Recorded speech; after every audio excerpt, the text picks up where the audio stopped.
Yay kinutubang kabibo Banjak Alegria International 2026 kagdajig ni Provincial Governor Lyndon Barbers ang mga inisyatibo sa local government unit ng Alegria tungod sa ilang dakong pagpakabana sa programa sa turismo mismo sa ilang lungsod sa ato probinsya ng Surigao del Norte. Laong ni Governor Barbers, ini nakaliyukan na paugnat sa kusog.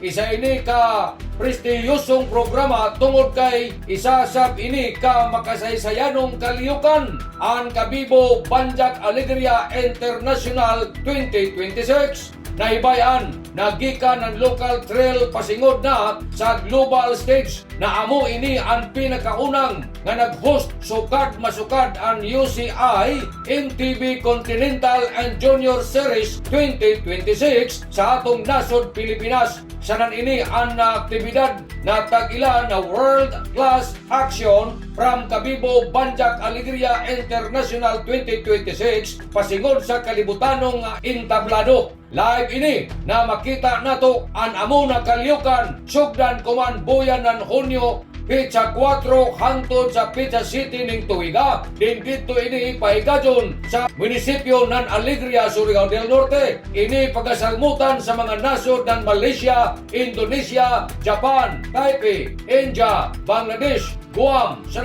ato nasod ng Pilipinas. Subay ni ini ang nakalibutanong nga kaliyukan matud pa ni Governor Barbers kus ganong ini nga panagiusa ubos sa liderato ni Mayor Dominador Isma sanan nga ni Vice Mayor Rene Isma sanan sa tibuok pwersa na nabuhatan ng local government unit ng Alegria ang cycling community sa tanang nga miabag labi na ang pagkakinasing-kasing na pagsuporta ubos sa liderato ni Provincial Governor Lyndon Barbers, Vice Governor Eddie Jidgo Kiangke, sanan Congresswoman Badet Barbers, gikanan ugat ng Kabibo Banjak pasingod ng International Racing Page Arena ng Alegria, Surigao del Norte. Laong ni Governor Lyndon Barbers kumanbuntag, ija nakita na wayay kinutubang Kabibo ang Banjak Alegria. Amping ampo, abante Surigao. Nanukad, gikan diri sa Kapitolyo, ini si Marek Sinners Marcon Sim Vlogs Mario Conales simulan mula og salamat, marajaw na adlaw natong tanan.